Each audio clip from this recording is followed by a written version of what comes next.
आज का विषय कलाकार पे है। कलाकार कौन होता है और कलाकार का किरदार कैसे इतना महत्वपूर्ण, ऐसे इतना बड़ा हो जाता है कि हर व्यक्ति उससे ऐसा जुड़ा महसूस करता है कि एक दिन बड़ी खामोशी से वो दुनिया को विदा कर देता है, लेकिन दुनिया स्तब्ध रह जाती है और लगता है अपना कोई चला गया। कैसे सबको कैसे लगता है कि भाई इरफान खान कौन थे? फिल्मों में तो देखा था लोगों ने, कब कैसे किसी किरदार से कैसे लोग जुड़ाव महसूस करने लगते हैं।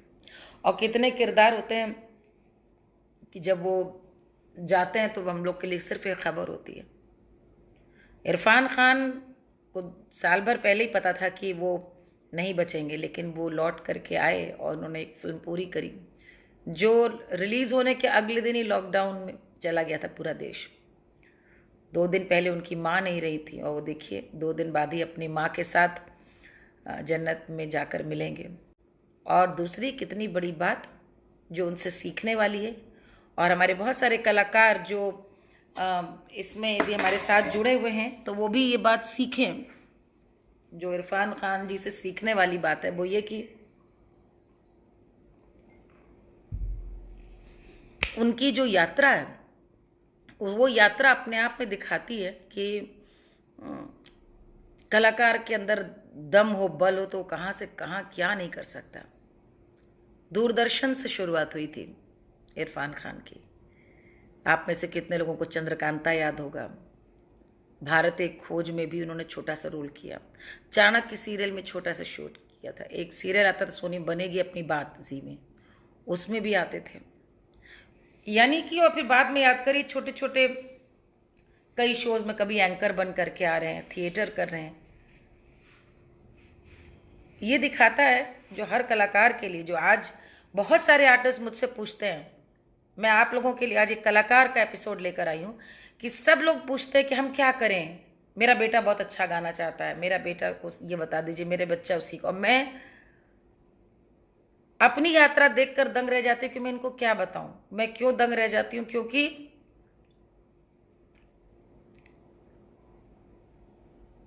बहुत लंबा सफर तय करना होता है।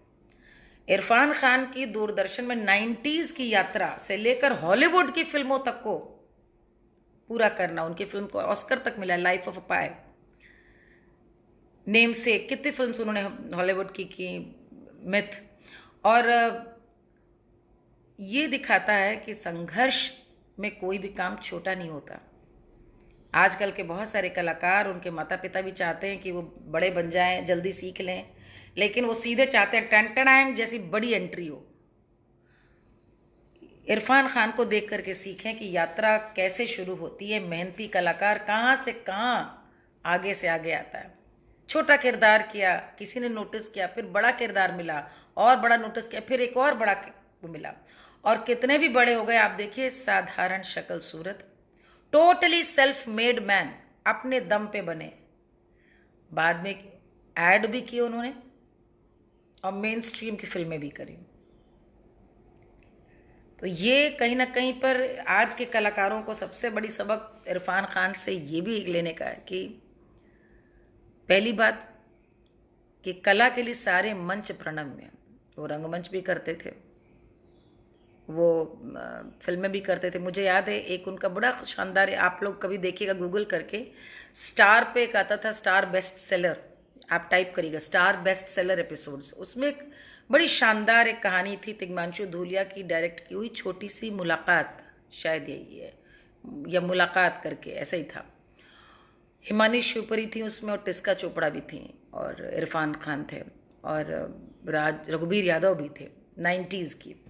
और जब मैंने उसको, तब की मुझे याद थी कि हाँ ये इरफान खान है। ऑफ कोर्स चंद्रकांता में भी देखा था, सबने देखा था। और धीरे धीरे धीरे धीरे आ करके वो मेट्रो, हासिल, पान सिंह तोमर, आप फिल्मों का बस नाम ले कि मतलब वो पीकू लेटेस्ट में रोमांस है, कॉमेडी है, विलन है, कोई उनका जवाब ही नहीं था। यदि किसी ने मकबूल देखी हो, सात खून माफ देखी हो, तो उनका जो रेंज एज एन एक्टर दंग कर देता है। लंच बॉक्स, कितनी फिल्मों का नाम ले। और दूसरी सबसे बड़ी बात सीखने की ये है कि कलाकार के लिए समाज और राष्ट्र पहले है। इरफान खान, हमारे कितने सारे कलाकार हैं जिनको कि हम लोगों ने पिछले 3-4 साल में फालतू में विवाद खड़ा करते हुए देखा है। कई कलाकारों को देश में डर लगने लगा। उनमें बहुत सारे लोग हैं, किसका नाम ले किसका नहीं। इरफान खान ने सिर्फ अपना काम से काम, कोई उनको, और आज देखिए जब वो गए हैं तो पूरा देश से सक के रो रहा है। मुझे लगता है बहुत बड़ी आज उनके जीवन से एक बहुत बड़ी मिसाल सारे लोगों के लिए कि आप अपने बच्चों को कलाकार बनाना चाहती तो पहली चीज़ तो ये सिखाइए कि आज के दम पे भी, आज के युग में भी किसी का कोई गॉडफादर चाहे ना हो, माई बाप ना हो, इंसान में लगन है, मेहनती है तो वो अपना नाम बना सकता है, लेकिन संघर्ष करना पड़ेगा। 25-30 साल 20 साल संघर्ष किया,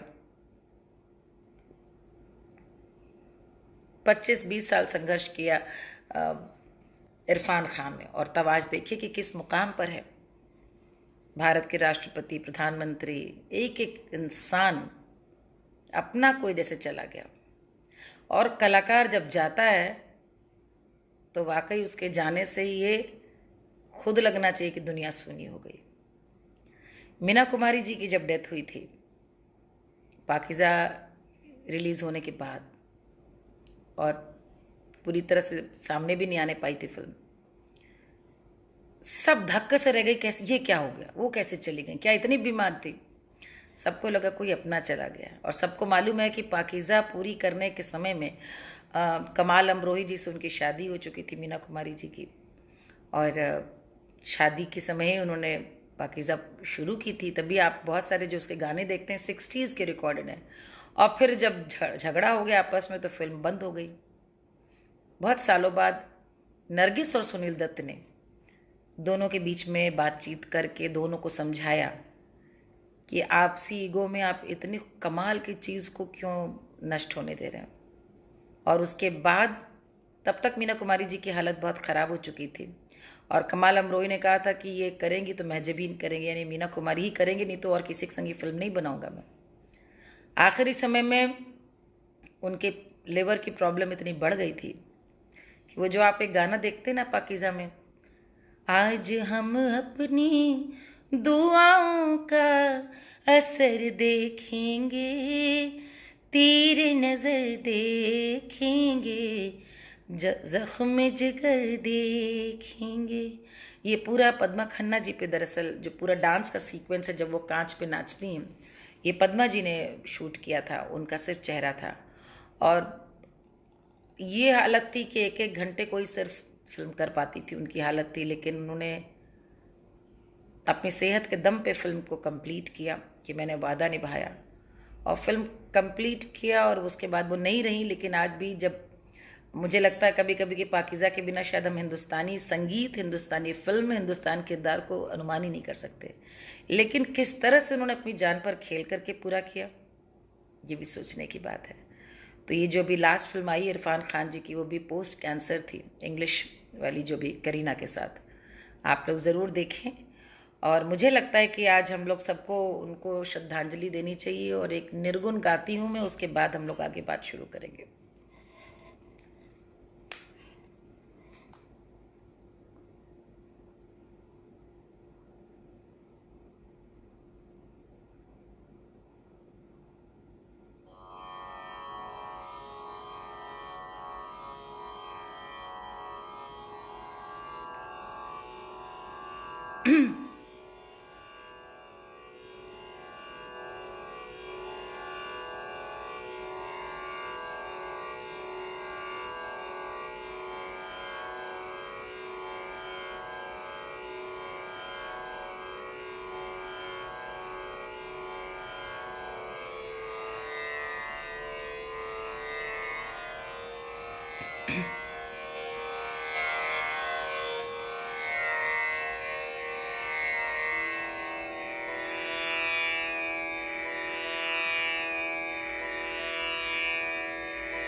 उड़ी जई है एक दिन सुगन वह राम,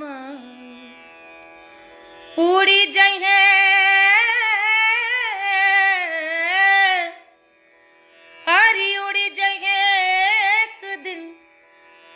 सुगन वहो राम,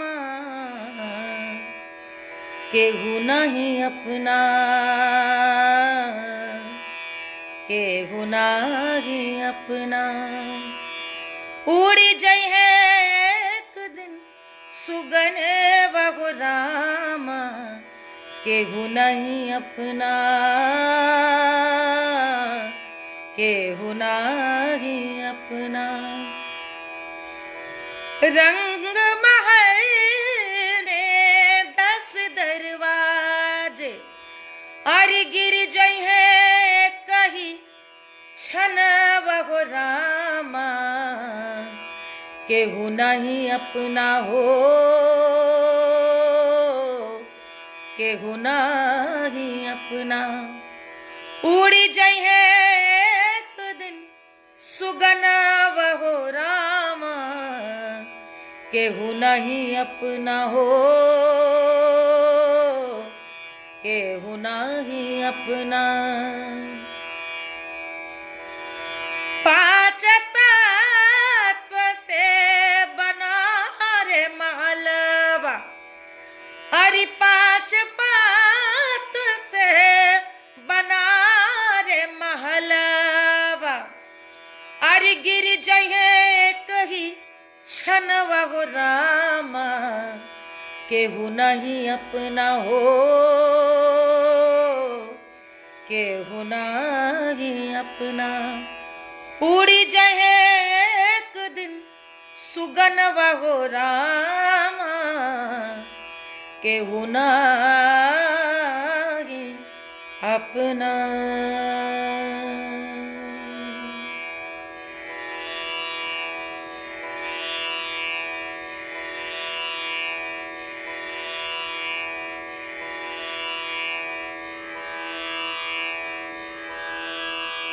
अटरिया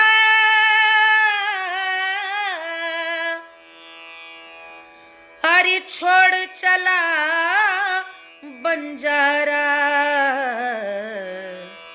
छोड़ चला बंजारा। अटरिया छोड़ चला बंजारा, अटरिया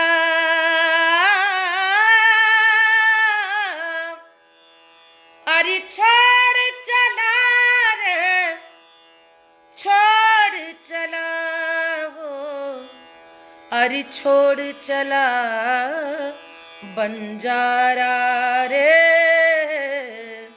छोड़ चला बंजारा। अटरिया अटरिया अटरिया।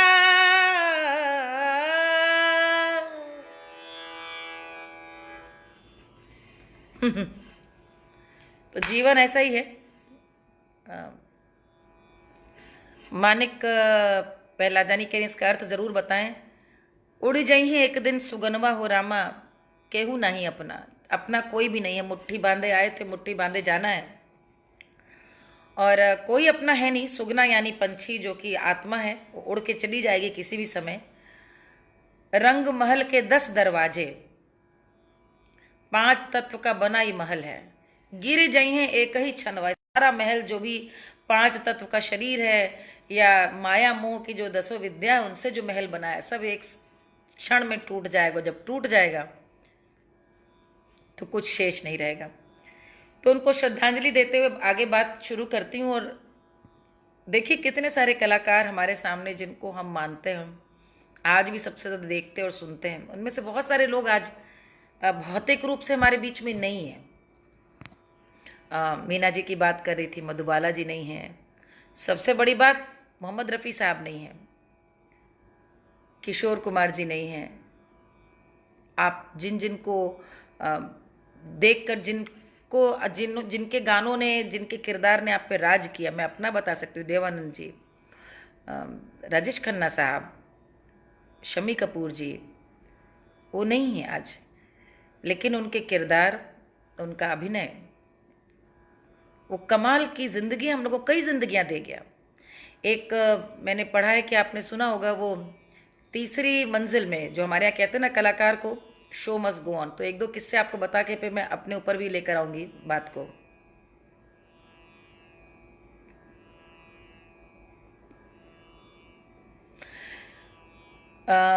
बिल्कुल संजीव कुमार, प्रज्ञान मिश्रा जी, बिल्कुल गीता दत्त जी, गीता बाली जी, मुकेश जी, बिल्कुल बिल्कुल बिल्कुल, विशाल जी आदमनो, जगजीत सिंह साहब, बिल्कुल सही कह रहे हैं। कहते हैं कि जब तीसरी मंजिल की शूटिंग चल रही थी, तीसरी मंजिल आप समझ गए, जो हम सब के हर दिल अजीज फिल्म है, ओ मेरे सोना रे सोना रे सोना, ये वाली तीसरी मंजिल जिसमें शम्मी साहब और आशा पारेख थे, नासिर हुसैन साहब की, उस फिल्म की शूटिंग के बीच में ही गीता बाली जी का देहांत हो गया। गीता बाली जी यानी कि शम्मी कपूर जी की वाइफ और अपने समय की बेहतरीन अदाकारा, और शम्मी कपूर साहब बहुत मोहब्बत करते थे अपनी पत्नी से। और जब वो सेट लगा हुआ था एक गाने की शूटिंग का, और उस समय कि उन्होंने कह दिया कि भाई मैं तो बिल्कुल डिप्रेशन में चले गए, क्योंकि गीता बाली जी के साथ रहने का सुख बहुत कम समय मिला था, बहुत जल्दी उम्र में शादी, उनकी डेथ हो गई थी, देहांत हो गया था गीता बाली जी का। तो शम्मी कपूर जी ने कहा मैं भी कुछ करने, अभी मैं सोचने समझने के मूड में ही नहीं हूँ, मैं कैसे पिक्चर की शूटिंग करूँ। और सब लोग जो जानने वाले जानते थे कि शम्मी कपूर जी जब तक शम्मी कपूर साहब अपने रॉ में नहीं आते तब तक वो गाने, वो फिल्में पूरी है ही नहीं, जब तक कि वो अपने मिजाज में न करे। तो नासिर साहब ने कहा कि आपको जितना समय लेना हो आप लीजिए, ये सेट लगा रहेगा और आपका इंतज़ार करेंगे। 1 महीने वो सेट लगा रहा, उस ज़माने में बहुत बड़ी बात थी, 1 महीने तक इंतज़ार किया। उनको लगा कि ऐसे ही कह रहे थे, कुछ दिनों बाद पता चला शम्मी साहब को कि नहीं, प्रोड्यूसर डायरेक्टर उनका इंतज़ार कर रहे हैं कि भाई इतना बड़ा सदमा पहुंचा है, पत्नी नहीं रही गीता बाली, जब उन्हें ठीक लगे तभी वो आए। और वो आए, और आने के बाद उन्होंने जो पहला गाना शूट किया अपने वाइफ को खोने के बाद, आज भी आप यदि फिल्म में उस गाने को देखेंगे और शम्मी कपूर जी को उसमें देखेंगे तो आपको आंखों में वो दर्द आपको उसी से समझ में आएगा।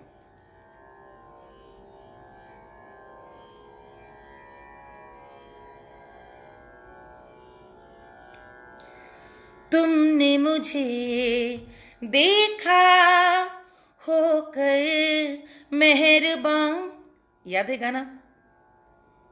ये ज़रूर आप अब अगली बार सुनिएगा तो आपको समझ में आएगा कि वो शम्मी कपूर जी की जो एक इंटेंसिटी इतनी आई है, पत्नी को खोने के बाद उन्होंने पूरा वो गाना शूट करा। तो ये कमाल का जो एक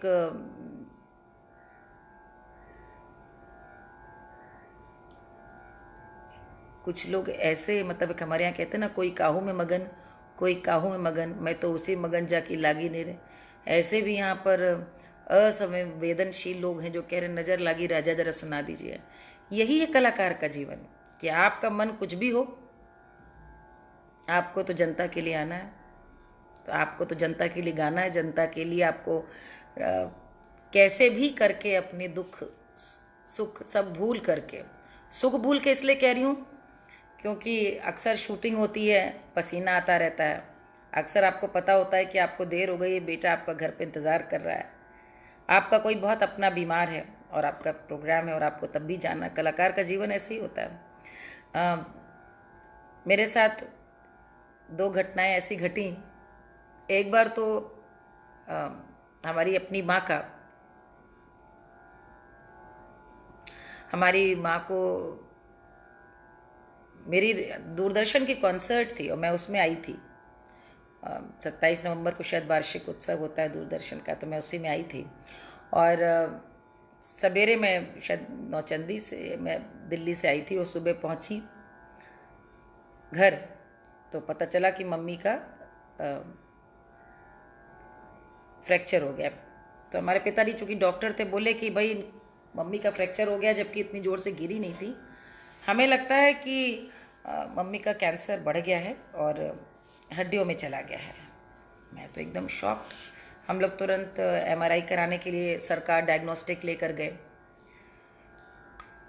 शाम को कार्यक्रम था और जब वहाँ गए तो वहाँ पे डॉक्टर्स ने देखा और तुरंत कह दिया कि ये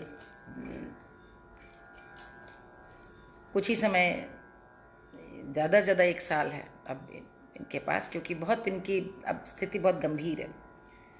पापा शॉक्ड, हम लोग कोई समझ नहीं पा रहे थे स्थिति से कैसे उभरे कि मम्मी के पास सिर्फ 1 साल है।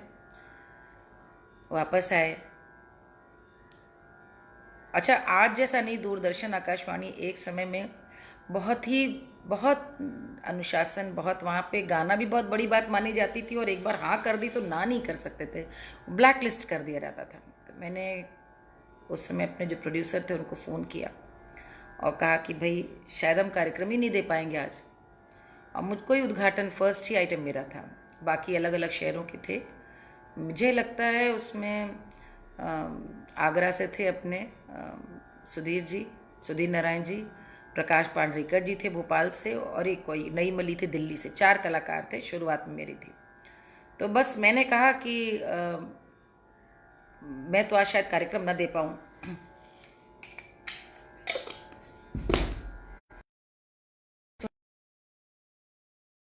देख लीजिए कैसे, जैसे ही शाम का समय हुआ 5 साढ़े 5 बजे, तो माँ ने मेरे तुरंत कहा, मेरे पिताजी से, कि मुझसे कहा कि तुम क्या कर रही हो। उनको पता चल गया, बहुत बहादुर थी, कह रही बस तैयार क्यों नहीं हो रही हो, रविंद्रालय में कॉन्सर्ट थी। मैंने कहा कि कैसी बात कर रही मम्मी, कैसे कोई गाना बजाना इस टाइम पर क्या हो सकता है। मम्मी ने कहा नहीं, तुम यदि चाहती हो कि मैं खुश रहूं, मेरी सेहत ठीक रहे, तो तुम अभी तैयार होकर गाने जाओ। मैं नहीं देख सकती क्योंकि मेरे फ्रैक्चर हुआ, मेरी तबीयत नहीं ठीक, लेकिन तुम गाओगी तो मुझे खुशी मिलेगी, मेरी वजह से तुम इतनी मेहनत करके यहाँ पर आई हो। मैं दंग रह गई, मैं तैयार हुई। आप सोच सकते हैं कि एक लड़की जिसको ये पता चले कि उसकी उसी समय कि उसकी माँ को कैंसर निकल आया और 1 साल की मेहमान है, और उसी शाम उसको गाना हो मंच पे, दूसरे का जी बहलाने को गाना।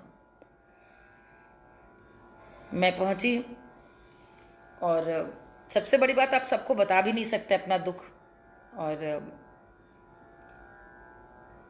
शुक्रिया दीपक शर्मा जी। तो मैं वहाँ पहुंची और जाहिर तौर पे मैं एक्सपेक्ट नहीं करी थी घर से कोई आएगा, मुझे पहुंचना था। मैंने कहा काम ख़त्म करके आती हूँ। जब मैं वहाँ पे गाने बैठी तो देखा कि सामने ऑडियंस से मेरे पिताजी बैठे थे। मैं शॉक्ड, और मैंने बस ऐसे हाथ जोड़ा, प्रभु को प्रणाम किया, और मुझे को मालूम मैंने कैसे गाया। जब मैंने पिताजी को देखा तो मैंने कहा पापा आप क्यों से आ गए, क्यों आए। पापा ने कहा कि मम्मी लड़ ली उनसे, कि उसकी रोज आदत है कि जब वो मंच पे बैठती तो हम लोग ज़रूर होते हैं सामने। आज उसने कैसे हिम्मत करके गा रही होगी, हम नहीं जा सकते तो तुम तो जाओ।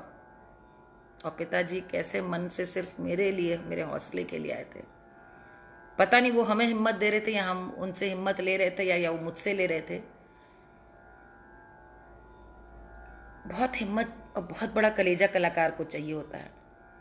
विषम परिस्थिति में भी गाना बजाना, उत्साह बनाए रखना, अंदर से चाहे आप चकनाचूर हो रहे हो, अंदर से आप टूटे हुए हो, लेकिन आपको गाना है क्योंकि आपने कार्यक्रम लिया हुआ है।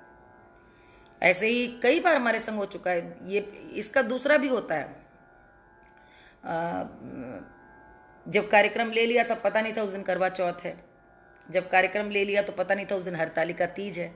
अब एक बार ले लिया, आप इस तरह का बचपना नहीं कर सकते कि प्रोग्राम टाल रहे हैं, क्योंकि छवि खराब होती है कलाकार की।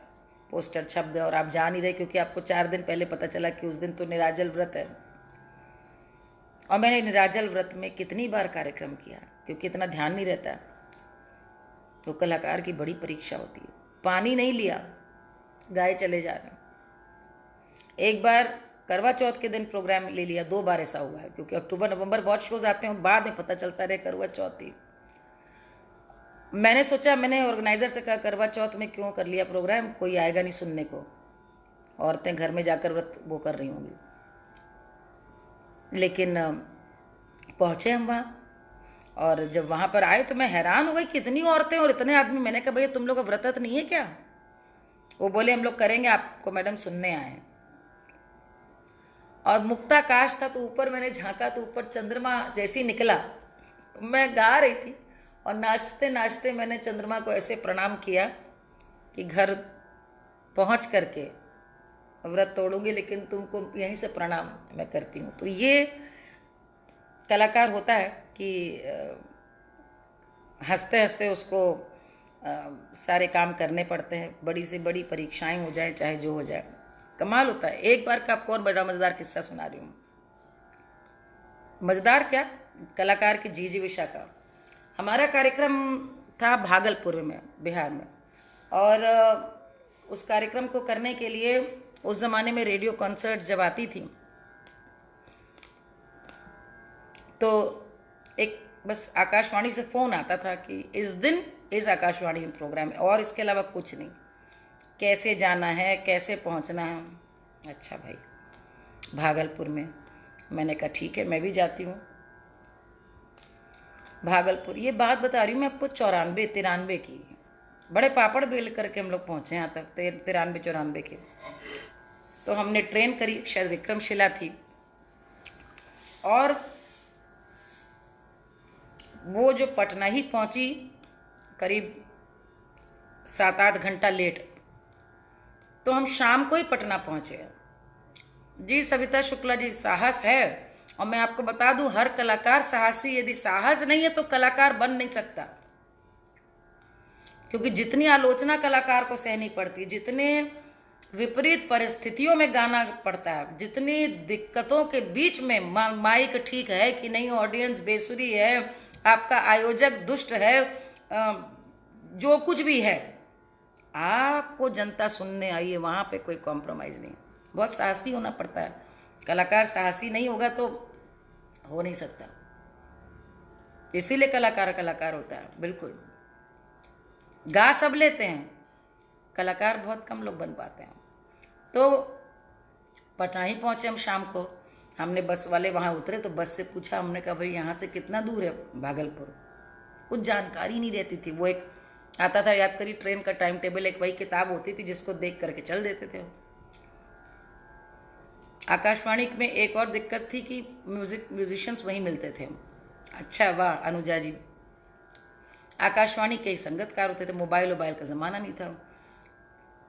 मैं थी, मेरी माँ थी, बच्चे थे, हम चल दिया दोनों छोटे बच्चों को लेकर के। तो एक बस मिली, तो उसने कहा कि भागलपुर तो यहाँ से 4-5 घंटा लगेगा पहुँचने में। मैंने कहा 5 घंटा, तब तक तो रेडियो का तो 7 बजे शुरू होकर के और ठीक 9 बजे ख़त्म हो जाएगा। लेकिन मैंने कहा कि हम कहीं ब्लैक लिस्ट वगैरह ना हो जाए, पहुँच कर उन्हें ये तो बता दे कि मैं आई थी, यहीं से लौट जाऊंगी तो ये क्या जानेंगे कि मैं आई थी। अब मैंने एक टैक्सी, पहले तो टैक्सी ढूंढी, टैक्सी हमने कहा जाना भागलपुर। तो एक आदमी मेरे पास आया, अब बोला मैडम आप मेरी बात मानिए, आप टैक्सी एक्सी मत करिए, यहाँ पर उतना सेफ नहीं है, आप बस से चली जाइए, वो सेफ है। हमने कहा लेकिन जल्दी पहुंचना है रेडियो का। लेकिन हमको उसकी बात में समझ में आया। मैंने कहा कि मैं टैक्सी नहीं करूंगी, मैं बस से ही जाऊंगी। हम बस लेने के लिए पहुंचे बस स्टेशन। जितने आदमी अंदर थे उतने ऊपर बैठे थे। हम और हमारे माँ और एक छोटे बच्चे को छोड़ के आए थे, बड़े वाले बच्चा था। मैंने कहा कि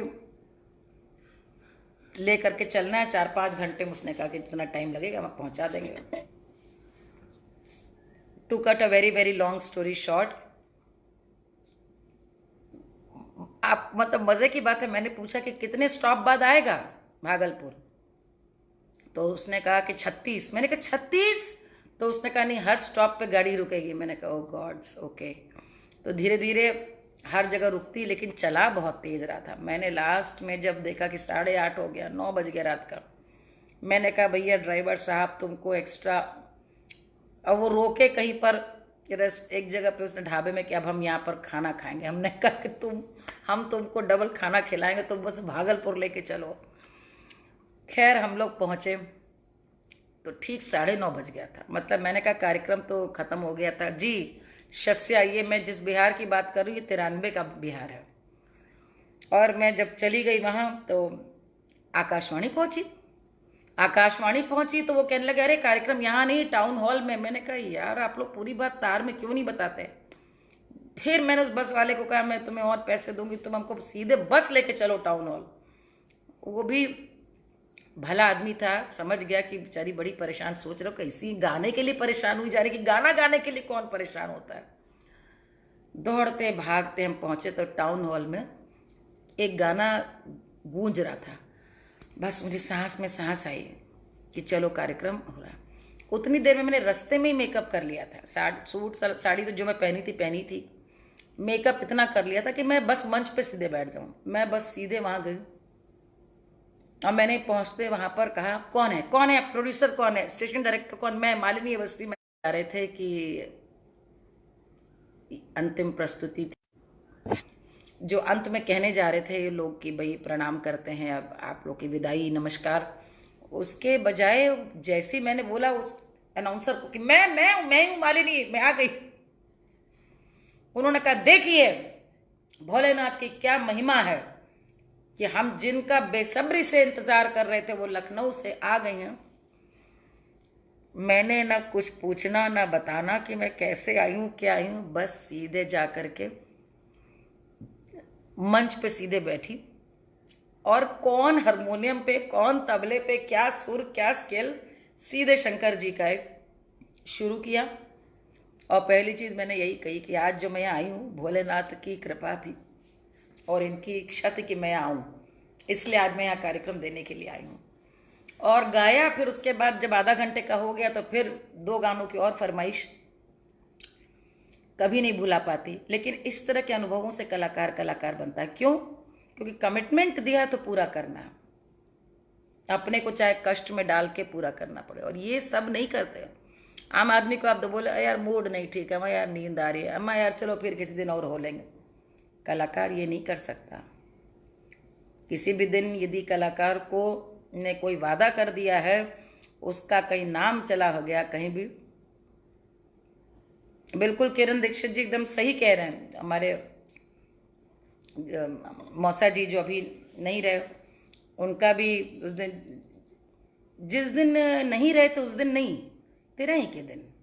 आपकी जानकारी दुरुस्त नहीं तो ठीक कर लीजिए। तो ये कलाकारों का जीवन है और कलाकारों के जीवन में हम लोग हंसते मुस्कुराते खुश रहते और कहीं ना कहीं अंदर की तकलीफ को छिपाए हुए सब कलाकार। संजीव कुमार जी जब नहीं रहे, मुझे याद है मैं बहुत दुखी हुई थी। जगजीत सिंह जी जिस पता चला कि नहीं रहे। अब जगजीत सिंह का आप सोचिए कि जगजीत सिंह साहब का एकमात्र लड़का, एकमात्र, and he died. Chitra ji ने तो उसके बाद गाना ही बंद कर दिया था, लेकिन जगजीत सिंह जी शो भी करते थे, कार्यक्रम भी करते थे, बहुत कुछ। उसके बाद ही भजन भी गाने लगे, हे राम हे राम। जगजीत जी ने कहा गजलों की अपनी पूरी दुनिया को, कला को कहीं और ही दिशा दे दी। तो ये जो अपने दुख को विसार करके दूसरे का दिल बहलाना, ये बहुत कठिन कला, बहुत कठिन कला है।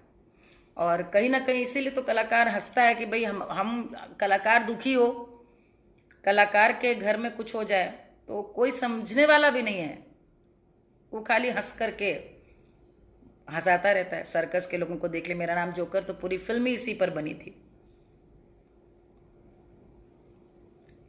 ऑफिस से होकर के आ जाएं, एक बार स्कूल में भी आप किसी को बता सकते हैं, लेकिन कलाकार रोमांस जगा रहा है, नाटक गा रहा है, उसमें नखरा कर रहा है, ये सब कर रहा है और अंदर ही अंदर कलेजा रो रहा है। बहुत कठिन है ये, बहुत कठिन है। बहुत सारे इस तरह के हम लोग के घटनाओं से हम लोग गुजरे हैं और इसीलिए हम लोग कहते हैं बार बार कि कलाकार जी, कई लोग यहाँ पे अपने ऐसे कलाकारों को याद कर रहे हैं जो जिनसे लोग जुड़े हुए हैं। जैसे अभी आपने नाम नूतन का लिया, राज कपूर जी को लिया गया। राहुल सिंह जी मैं गाना नहीं जानती हूँ, आप 7वीं बार फरमाइश कर रहे हैं, धन्यवाद, धन्यवाद जी। चिट्ठी न कोई संदेश, जाने वो कौन सा देश। ये भी कमाल का गाना है। मतलब मैं सोचती हूँ कभी कभी कि कैसे कैसे गाने लोगों ने लिखे हैं। फ्रेंड के पापा गुजर गए, उनकी बॉडी रात भर घर पे आई, वो घबरा के प्रोग्राम में गई और फिर घबरा के लौट कर आई। ये कमिटमेंट बिल्कुल एकदम सही कह रहे हैं सोनल जी ने जो भी पूरी यहाँ पे बात बताई।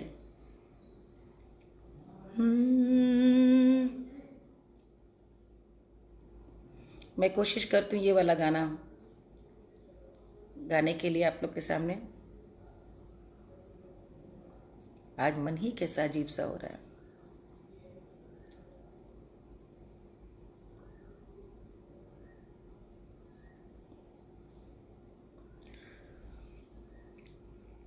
चिट्ठी न कोई संदेश। हाँ हाँ, रेनू गौरव अच्छा किस्सा याद दिलाई, बताएंगे। अब मैं सोचती हूँ कि कभी तो वो सब किताबों के लिए भी कुछ किस्से छोड़ दूँ, नहीं तो ये लोग किताब कोई नहीं खरीद के पढ़ेंगे, क्योंकि सब तो मैंने यही बता दिया इस पूरे लाइफ में। चिट्ठी न कोई संदेश, जाने वो कौन सा देश, जहां तुम चले गए। चिट्ठी न कोई संदेश, जाने वो कौन सा देश, जहां तुम चले गए, जहां तुम चले गए। किसी ने आज बोला कि चित्रा जी की कोई गज़ल सुनाऊं, तो मैं कुछ सुनाने की आज कोशिश करती हूँ। चित्रा जी मेरी बड़ी पसंदीदा कलाकार रही, उनकी एक कोई भी चीज़ सुनाकर फिर विदा लेती हूँ।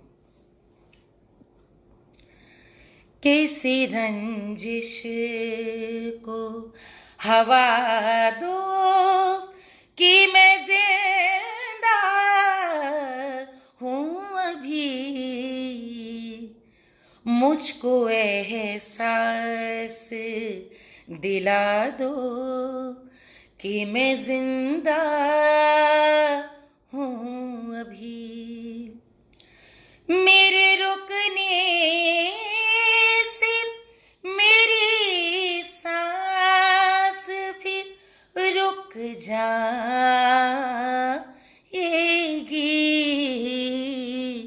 फासले और मिटा दो कि मैं जिंदा हूँ अभी, मुझको एहसास दिला दो कि मैं जिंदा हूँ अभी। किसी रंजिश को हवा दो कि मैं जिंदा हूँ अभी। और चलते चलते एक किस्सा सुना करके विदा ले रही हूँ। रेनू ने जिसकी याद दिलाई, मेरा कार्यक्रम था सावन का कमानी में, दिल्ली में, और कार्यक्रम के जस्ट पहले मैं ही आयोजक, मेरा ही मंच पे कार्यक्रम। और जैसे ही कार्यक्रम देने के लिए मंच पर लोग आने लग गए, हमारा घर तिलक लेन बिल्कुल कमानी से मुश्किल से 10 मिनट की दूरी पे। तो मैं तैयार होकर के लास्ट का हेड गियर कर रही थी, बाल अपने ठीक कर रही थी। तो बाल बनाने की कोशिश में पिन कोई मुझे तैयार कर रहा था, तो जो तैयार कर रहे थे उनके हाथों की पिन इतनी जोर से, क्योंकि अंदाज़ा अगले को तो होता नहीं, अधिकतर मैं खुद ही तैयार होती हूँ, किसी और को नहीं तैयार करने देती। लेकिन उस दिन चूंकि मुझको ही वहाँ जल्दी पहुँचना था, क्योंकि मेरी ही बुलाई ऑडियंस आने वाली थी, इतनी ज़ोर से लगी। वो स्ट्रेस भी, टाइम भी कम था। बार बार वो कहें कि आपके पास हो गया, आपको दर्द तो नहीं हो रहा। मैंने कहा नहीं, कोई दर्द नहीं हो रहा, बस जल्दी से करें, जल्दी से करें। जैसे ही उन्होंने पिन करी, दर्द हुआ इतनी ज़ोर से, और धीरे धीरे मैंने देखा कि यहाँ से खून मेरे टपक रहा है, ऐसे गरम गरम खून। मैंने ऐसे करके देखा पूरा मेकअप तैयारी के बाद यहाँ से यहाँ तक खून टपक रहा है। हमने कही भगवान, हमको इसकी चिंता नहीं थी कि मेरे सर में घाव हो गया है, टाके आएंगे और प्रोग्राम का क्या होगा ना। ये लग रहा था कि मेकअप हो चुका है और यहाँ पर अब कैसे जाएंगे हम स्टेज पे, सब कुछ। तो ये कमिटमेंट कह लीजिए, आर्टिस्ट के भीतर इतना जुनून। अब वो तो शॉक्ड। तब तक मेरे हस्बैंड जा चुके थे वहाँ प्रोग्राम के उस जगह पे। उनको हमने कहा बताओ मत किसी को। तो ये हुआ कि नहीं, पूरे बाल अल फिर से खोलने पड़ेंगे, कम से कम देख तो ले कितना बड़ा घाव है। तो भाई दुपट्टा हटाया गया, सब हटाया गया। मैंने, मेरी बेटी थी, मैंने कहा तुम अब चिंता मत करो, अब कुछ नहीं करो, भगवान करे यदि मरना होगा मैं, तो मैं चाहती हूँ आज कि मंच पे ही मर जाऊं। इससे अच्छी मृत्यु कलाकार की क्या होगी कि वो मरते मरते उसकी आज प्राण उसके निकले। लेकिन अब तुम बस एक काम करो, डिटॉल लेकर जल्दी से मेरे रुई से बस लगा दो कि ब्लीडिंग रुक जाए। बेटी मेरी डॉक्टर है, वो बड़ी गुस्सा, मम्मी तुम्हारा दिमाग खराब हो गया और तुम ऐसा क्या गाना बजाना। मैंने कहा नहीं, 7 बजे प्रोग्राम स्टार्ट होना है, बस तुम बस तुरंत करो। एक और जो महिला सजा रही थी, उनके तो बिल्कुल हाथ पांव बिल्कुल फूल गए। तुरंत ये इस जगह पर था, तुरंत कॉटन में वो लिया, उसको साफ किया, यहाँ पे रुई लगाई और मैंने हेडगेयर लगाया और मैं तैयार होकर गाड़ी में बैठ के कमानी ऑडिटोरियम पहुंच गई। किसी को नहीं बताया। मेरी बेटी ने अवनीश को बताया कि मम्मी के सर से खून निकल रहा है, मम्मी आप प्रोग्राम देने चली आई, क्योंकि 1.5-2 घंटे का मेरा ही शो था वो, और किसी को बताना नहीं हो। मम्मी ने मना करा है। मैं बस मंच पे गई और हमको सोचिए ये लग रहा था कि डॉक्टर, तो डॉक्टर की बेटियां तो हिम्मती होती हैं। हमें लग रहा था इतने महीनों की मेहनत, कार्यक्रम हो जाएगा, बाद में चाहे टाँके लगने हों, बस ये मुझे लग रहा था कि ये प्रोग्राम के बीच में चक्कर ना है और मैं बेहोश ना हूँ। ब्लीडिंग रुक गई थी क्योंकि वो इतना सब उसमें रुई लगा दी थी। 1.5 घंटे का धड़ाधड़ प्रोग्राम कर रही हूँ, वो मैं गाते हुए नाच रही हूँ। और इस प्रोग्राम में सारे गाने थे, अम्मा मेरे, ये भी था, नन्ही नन्ही बूंदिया रे, सावन का मेरा झूलना, और जोर से नाचना गाना सब हुआ। स्टैंडिंग ओवेशन सब जब खत्म हो गया तो मैं बस आकर के बैठ गई नीचे। जैसी हुई तो बस मैंने ऐसे करके बस बैठी, और तुरंत अवनीश आया कि तुरंत गंगाराम चलो, गंगाराम। और मुझे याद है कि हमारे साथी जो कलाकार थे, मुराद जी थे, अजय प्रसन्ना थे शायद, और नहीं अजय, और सब अपने धर्मनाथ जी, सचिन, सब के सब थे, रत्नेश भी शायद था। और हम लोगों ने कहा कि सब लोग को हम लोग ले चलेंगे खाना खिलाने, प्रोग्राम इतना बढ़िया हुआ। तो सबको अशोका लेकर के अवनीश से कहा कि तुम लेके जाओ, और सब अशोका होटल सबको पहुंचाया कि दावत लेंगे सारे लोग। अंशुमन भी थे मेरे ख्याल में, अंशुमन और दीपक भी थे, और सब लोग वहां बैठे। और हम लोगों ने कहा किसी को बताएंगे नहीं क्योंकि घबराहट होगी। तो बेटी के साथ और बेटे के साथ हम गए गंगाराम। वहां पर उसने जब मेरे लहंगे के संग इमरजेंसी वार्ड में पूरा मेकअप करे हुए, पूरा उन्होंने जब हटाया तो देखा वो पपड़ी जैसी जम जाती है पूरी, तो वो ब्लीडिंग से उन्होंने फिर उसके बाद वहाँ पे पूरा मेरा ट्रीटमेंट करा। इतनी देर मेरे बाल इतनी देर के गायब हुए क्योंकि घाव था, उसको पूरा ठीक करना था। तब तक वो लोग डिनर चल रहा है वहाँ, किसी को बिना बताए। 1 घंटा सब कुछ होने के बाद जब मैं वहाँ पहुँची तो वो लोग भी सोच रहे होंगे कि इतना देर से क्यों आई हैं।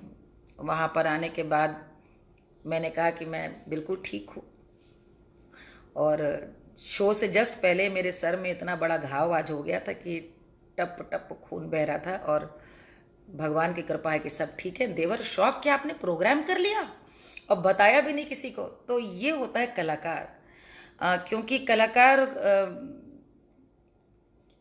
अर्जुन की आंख की तरह, उसके सामने सिर्फ लक्ष्य होता है और सामने उसकी जनता होती है। जनता ही भगवान है। कमिटमेंट है तो पूरा करना है। जिसने इस योग्य बनाया वो लाज भी रखेगा, दुख की, कष्ट की, पीड़ा की। तो बहुत सारे ऐसे किस्से हैं। ये तो अभी रेणु गौर ने याद दिला दिया तो मुझे ध्यान आ गया। तो आज का जो ये पूरी मुलाकात मालिनी के साथ थी, ये आज कलाकार पे थी कि आज इरफान खान की जिए कोई तो ऐसे जिए कि कलाकार की उम्र बड़ी होनी चाहिए, लंबी हो चाहे ना हो। कि कलाकार यदि जाए तो हर एक को ये लगे कि कोई अपना चला गया। वो कोई गायक हो, कोई अभिनेता हो, कोई अभिनेत्री हो। कलाकार होना आसान नहीं। कला सीखना बहुत आसान है, कलाकार बनना ये आसान नहीं है। और इसीलिए हर कलाकार के लिए मुझे लगता है यही सत्य है कि कबीरा जब हम पैदा हुए, जग हंसे हम रोए, ऐसी करनी कर चलो कि हम हंसें जग रोए।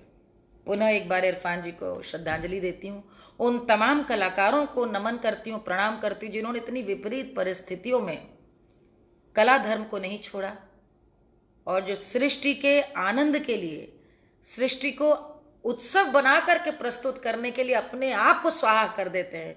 उस कलाकार धर्म को भी नमन करती हूँ, प्रणाम करती हूँ और ईश्वर का आभार व्यक्त करती हूँ कि इस जन्म में कलाकार बनाया, बार बार कलाकार बनाना। नमस्कार, प्रणाम। कल फिर मिलूंगी शाम 5 बजे मुलाकात मालिनी के साथ में। नमस्कार।